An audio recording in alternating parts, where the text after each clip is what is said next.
പ്രിയരെ, കുർബാന വിഷയത്തിൽ ചില കോടതികളിലെങ്കിലും കേസുകൾ അതിൻ്റെ മെറിറ്റിലേക്ക് കടന്നിരിക്കുകയാണ്. കേസുകൾ അതിൻ്റെ മെറിറ്റിലേക്ക് കടന്നാൽ അതിനിർണായകമായ ചില ഇടപെടലുകൾ ഉണ്ടാകും എന്ന് അൽമായ മുന്നേറ്റം ഈ കേസുകളുടെ തുടക്കം മുതൽ പറഞ്ഞുകൊണ്ടിരിക്കുന്നതാണ്. ഇന്ന് അത് സംഭവിച്ചിരിക്കുന്നു.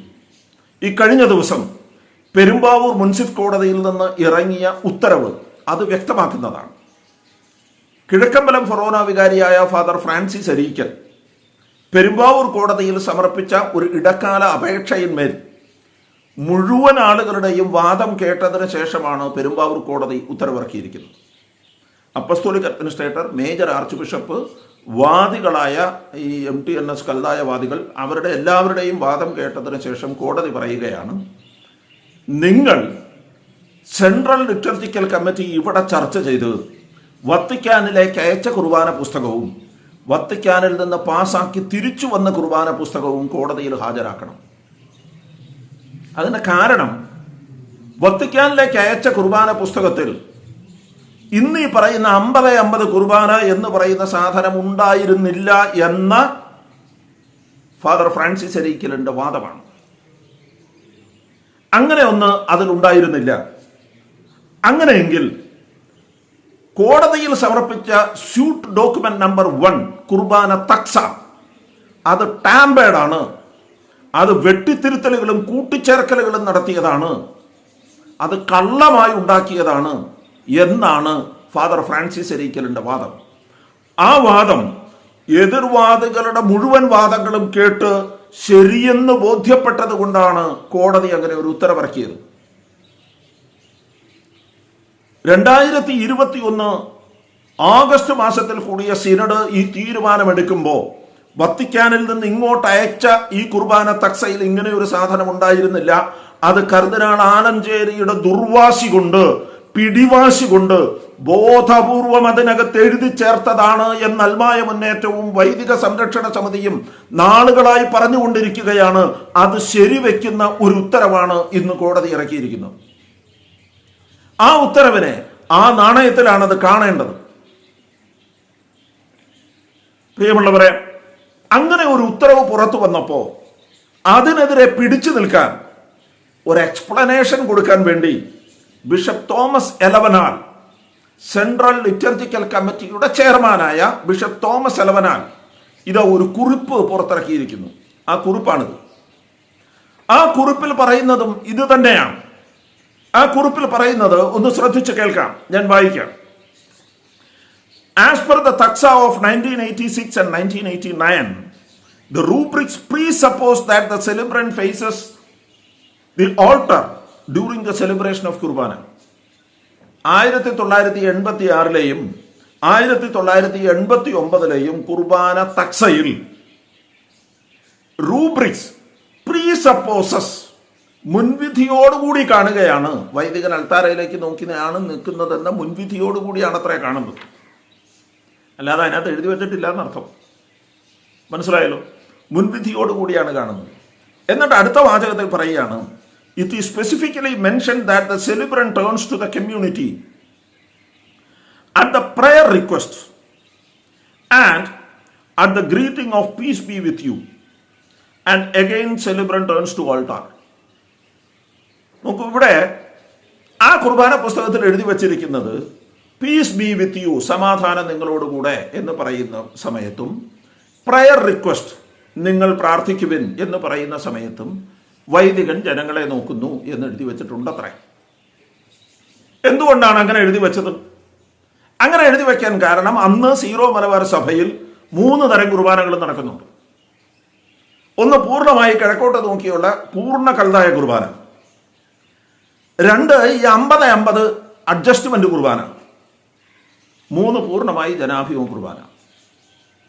ഈ 50-50 അഡ്ജസ്റ്റ്മെന്റ് കുർബാനയ്ക്ക് പ്രത്യേകിച്ച് യാതൊരു തിയോളജിയും ദൈവശാസ്ത്രവും ഒന്നും ഇല്ല എന്ന് നമ്മൾ നേരത്തെ പറഞ്ഞതാണ്. ഈ 3 കുർബാനകൾ നടക്കുന്നുണ്ട്. അപ്പൊ കുർബാന എങ്ങനെ ചൊല്ലിയാലും സമാധാനം നിങ്ങളോടുകൂടെ എന്ന് ആശംസിക്കുന്ന സമയത്ത് വൈദികൻ ജനങ്ങളെ നോക്കണം. കുർബാന എങ്ങനെ ചൊല്ലിയാലും നിങ്ങൾ പ്രാർത്ഥിക്കുവിൻ എന്ന് പറയുന്ന സമയത്ത് വൈദികൻ ജനങ്ങളെ നോക്കണം എന്ന് മാത്രമാണ് അതിനകത്ത് എഴുതിയിരുന്നത്. അതാണ് ബിഷപ്പ് തോമസ് എലവനാൽ ഇപ്പോൾ എക്സ്പ്ലെയിൻ ചെയ്യുന്നത്. അടുത്ത വാചകത്തിൽ അദ്ദേഹം പറയുകയാണ്, The same rubrics are given in the draft text submitted to the Dicastery of Oriental Churches on 10th July 2020. 2020 July 10 വത്തിക്കാനിലെ ഡിക്കാസ്ട്രി ഓഫ് ഓറിയന്റൽ കോൺഗ്രിഗേഷന് സബ്മിറ്റ് ചെയ്ത കുർബാന പുസ്തകത്തിലും ഇത്ര മാത്രമേ എഴുതിയിരുന്നുള്ളൂ. കാര്യങ്ങൾ വ്യക്തമായല്ലോ. അതായത് ഈ 50-50 കുർബാന എന്ന് പറയുന്ന സാധനം അതിനകത്ത് എഴുതിയിരുന്നില്ല എന്ന് വ്യക്തം. അത് വ്യക്തമാക്കുന്നത് ഞാനല്ല, ബിഷപ്പ് തോമസ് എലവനാലാണ്. അദ്ദേഹത്തിന്റെ കുറിപ്പിലാണ് ഇത് പറഞ്ഞിരിക്കുന്നത്. അടുത്ത വാചകത്തിൽ ഇങ്ങനെ പറയുകയാണ് അദ്ദേഹം, Though in most of the eparchies the liturgy of the word was celebrated facing the people and the anaphora part facing the altar, the rubric of the liturgy of the word facing the people was not given in the taxa submitted to the Rome. നോക്കൂ, വളരെ കൃത്യമായി പറയുകയാണ്, ഈ 50-50 കുർബാനയുടെ ഒരു format ഉണ്ടല്ലോ, liturgy of the word, വചനഭാഗം, കുർബാനയിലെ വചനഭാഗം ജനങ്ങളെ നോക്കിയും കുർബാനയിലെ അനാഫറ കിഴക്കോട്ട് നോക്കിയും പിന്നീട് ഇതിൻ്റെ സമാപനാശീർവാദം ജനങ്ങളെ നോക്കിയും ആയിരിക്കണമെന്ന കാര്യം വത്തിക്കാനിലേക്ക് അയച്ച കുർബാന പുസ്തകത്തിൽ ഉണ്ടായിരുന്നില്ല. ഇത് അദ്ദേഹം വ്യക്തമാക്കുകയാണ്. ഇത് അദ്ദേഹം വ്യക്തമാക്കിയിട്ട് അദ്ദേഹം പറയുന്ന കുറച്ച് എക്സ്പ്ലനേഷൻ ഉണ്ട്. എന്താണെന്നറിയാമോ? അത് നവംബർ 2020 ജൂൺ 2021 വത്തിക്കാനിൽ നിന്ന് കത്ത് വന്നു അത്രേ. ഇനി അങ്ങനെ ഒരു കത്ത് വത്തിക്കാനിൽ നിന്ന് വന്നു എന്ന് തന്നെ ഇരിക്കട്ടെ. അങ്ങനെ വന്നാൽ തന്നെ സിനഡിന് മറ്റുള്ളവർ ആരുമായി ആലോചിക്കാതെ സ്വന്തമായി ഇങ്ങനെ ഒരു തീരുമാനമെടുക്കാൻ അധികാരമുണ്ടോ? സിനഡിന് അങ്ങനെ ഒരു അധികാരമില്ല. സിനഡിന്റെ നിയമങ്ങൾ അങ്ങനെ ഒരു അധികാരം സിനഡിന് നൽകുന്നില്ല. സിനഡ് ചെയ്യേണ്ടത് എന്താണ്? വത്തിക്കാനിൽ നിന്ന് ഇങ്ങനെ ഒരു കത്ത് വന്നിട്ടുണ്ട് എന്ന് പറഞ്ഞത് സെൻട്രൽ ലിറ്റർജിക്കൽ കമ്മിറ്റിക്ക് വീണ്ടും അയക്കണം. സെൻട്രൽ ലിറ്റർജിക്കൽ കമ്മിറ്റി അത് വിവിധ രൂപതകളിൽ ചർച്ച ചെയ്യണം. അത് ചർച്ച ചെയ്തതിന് ശേഷം സെൻട്രൽ ലിറ്റർജിക്കൽ കമ്മിറ്റി ഉണ്ടാക്കുന്ന അവസാന രൂപം അത് സിനഡിന് വീണ്ടും സമർപ്പിക്കണം. അങ്ങനെ സിനഡിന് വീണ്ടും സമർപ്പിച്ചതിന് ശേഷം സിനഡ് അത് പാസാക്കി രണ്ടാമത് വത്തിക്കാനിലേക്ക് അയച്ച് അനുവാദം വാങ്ങി തിരിച്ചു കൊണ്ടുവരണം. അതാണ് നിയമം.